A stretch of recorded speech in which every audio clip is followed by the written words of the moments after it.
मेरे प्यारे बच्चों, नमस्कार। मैं सुधा वाजपेयी आज फिर आपके सामने उपस्थित हूँ। कक्षा 11 के बच्चों, आपका ऑनलाइन क्लासेस में मेरा आप सबका स्वागत है। बच्चों, आज हम लोग अध्ययन करेंगे भारत माता। हाँ बच्चों, एक बात, आपने अगर हमारे चैनल को सब्सक्राइब नहीं किया है तो आप सब्सक्राइब कर दें और बेल आइकॉन दबाएं ताकि आने वाले वीडियोस की जानकारी आपको सबसे पहले प्राप्त हो। हाँ तो बच्चों, आइए आज हम लोग अध्ययन करेंगे भारत माता। ठीक है, भारत माता, जैसे कि आप लोग जानते हैं कि हम लोग भारतवर्ष में रहते हैं और हमारे देश को, जो हमारे देश की जो संबोधन है वो भारत माता के नाम से संबोधित किया जाता है। तो इस पाठ के लेखक हैं पंडित जवाहरलाल नेहरू। अब उनका थोड़ा सा जीवन परिचय जान लेते हैं। ठीक है बच्चों, आइए बैठिए, अविरल बैठ जाइए, देखिए, ध्यान से सुनिए। इनका जीवन परिचय इस प्रकार है। जवाहरलाल नेहरू का जन्म इलाहाबाद के एक संपन्न परिवार में 1889 ईस्वी में हुआ था। ठीक है बच्चों, इनके पिता प्रसिद्ध वकील थे। नेहरू की प्रारंभिक शिक्षा घर पर तथा उच्च शिक्षा इंग्लैंड में हैरो तथा कैम्ब्रिज में हुई। इन्होंने वहीं से वकालत की और पढ़ाई की। इन पर गांधी का बहुत प्रभाव था। उनके आह्वान पर वे पढ़ाई छोड़कर आज़ादी की लड़ाई में जुट गए। 1929 में वे भारतीय राष्ट्रीय कांग्रेस के लाहौर अधिवेशन में अध्यक्ष बने। ठीक है बच्चों, समझ में आ रहा है आपको? और पूर्ण स्वतंत्रता की मांग की। इनका झुकाव समाजवाद की ओर भी रहा। सन 1947 ईस्वी में भारत स्वतंत्र हुआ। आप सभी लोग जानते हैं हमारा भारतवर्ष कब स्वतंत्र हुआ? अंग्रेजों से कब सत्ता ली? हाँ, 15 अगस्त 1947 को। शाबाश। तो ये भारत के पहले प्रधानमंत्री बने तथा जीवन पर्यंत भारत के निर्माण में लगे रहे। उन्होंने देश के विकास के लिए कई योजनाएं बनाई, जिनमें आर्थिक और औद्योगिक प्रगति तथा वैज्ञानिक अनुसंधान से लेकर साहित्य, कला, संस्कृति आदि क्षेत्र शामिल थे। बच्चों से इन्हें विशेष लगाव था।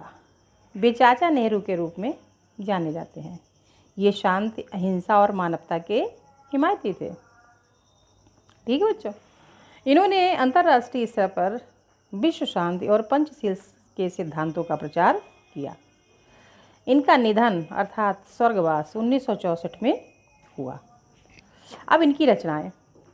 नेहरू जो उच्च कोटि के लेखक भी थे, इन्होंने अंग्रेजी में लिखा। इनकी रचनाओं का हिंदी सहित अनेक भाषाओं में अनुवाद हुआ। इनकी रचनाएं निम्नलिखित हैं। मेरी कहानी इनकी आत्मकथा है।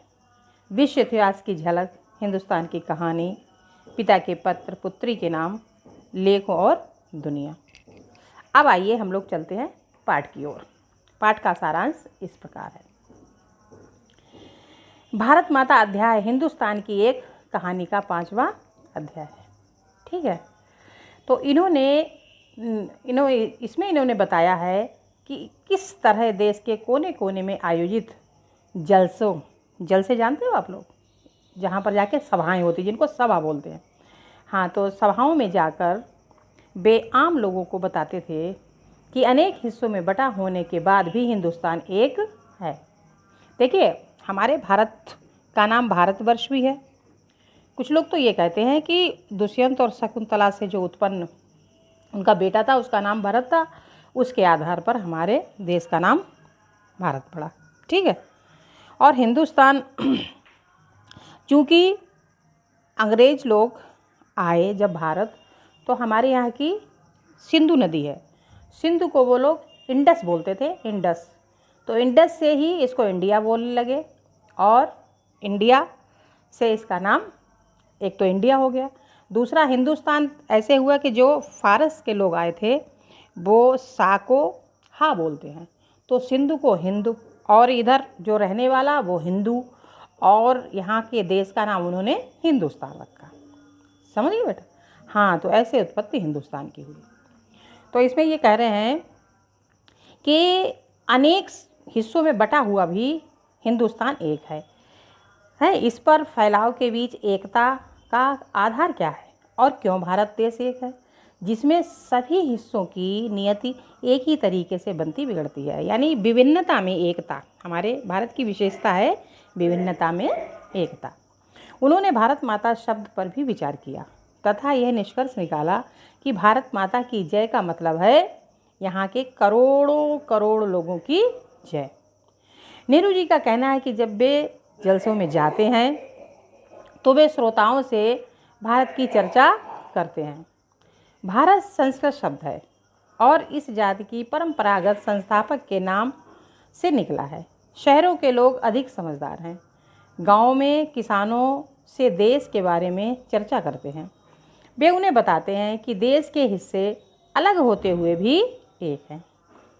वे उन्हें बताते थे कि उत्तर से लेकर दक्षिण तक और पूर्व से लेकर पश्चिम तक अनेक समस्याएं हैं, लेकिन सब एक जैसी हैं और स्वराज्य सभी के लिए फ़ायदेमंद है। नेहरू ने सारे भारत की यात्रा की। इस दौरान उन्होंने ये समझाने का प्रयास किया कि हर जगह किसानों की समस्या एक सी है। ठीक है बच्चों, समझ में आ रहा है आपको?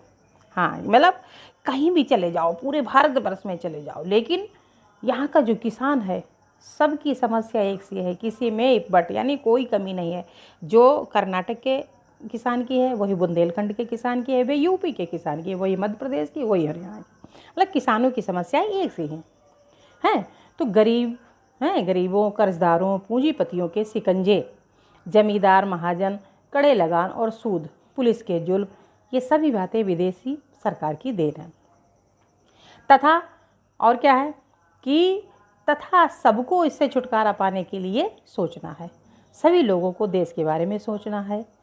वे लोगों से चीन, स्पेन, हैं, अबिसिनिया, मध्य यूरोप, मिस्र और पश्चिमी एशिया में होने वाले परिवर्तनों का जिक्र करते हैं।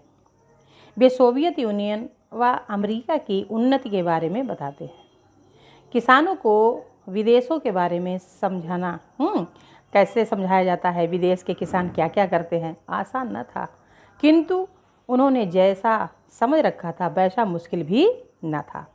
यानी उन्होंने बताया कि विदेश में भी किसान होते हैं और वो कैसे अपने समस्याओं को सुलझाते हैं। ठीक है, तो इसका कारण यह था कि हमारे महाकाव्यों व पुराणों ने इस देश की कल्पना करा दी थी और तीर्थ यात्रा करने वाले लोगों ने, यह बड़ी लड़ाइयों में भाग लेने वाले सिपाहियों और कुछ ने विदेशों में नौकरी करके देश दुनिया को जानकारी दी।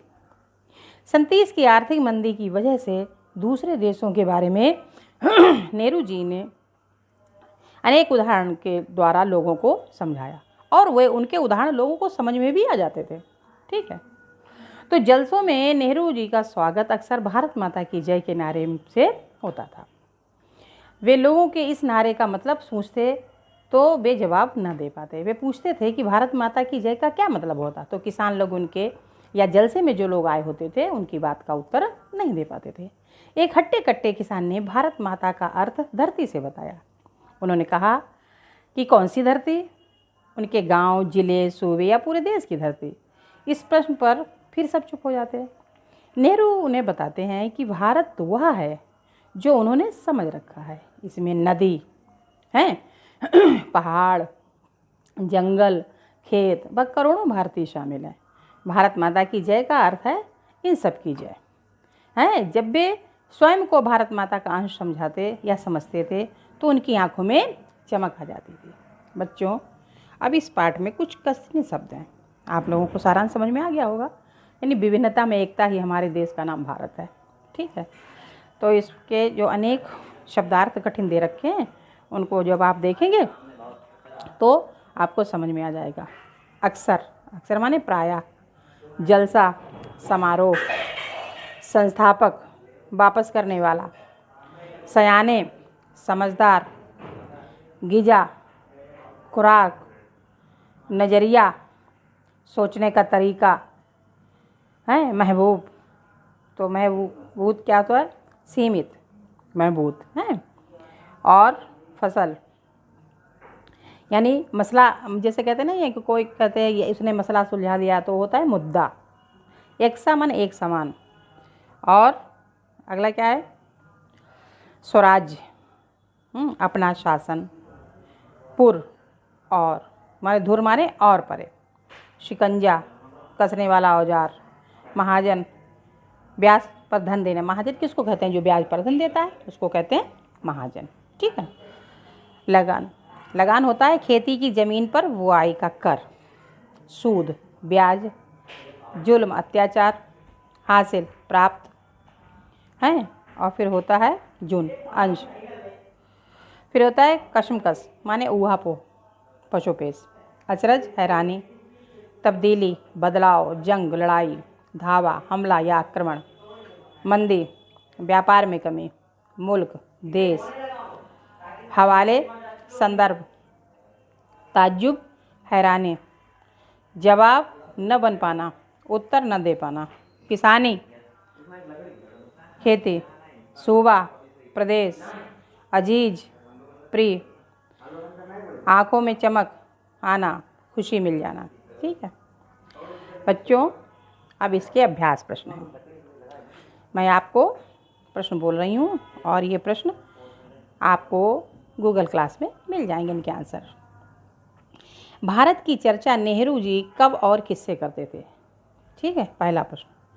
दूसरा प्रश्न है, नेहरू जी भारत के सभी किसानों से कौन सा प्रश्न बार बार करते थे? ठीक है बच्चों, अब आप इन प्रश्नों को, इनके जो आंसर हैं वो आपको गूगल क्लास में मिल जाएंगे, इनको आप देख लीजिएगा। ठीक है धन्यवाद।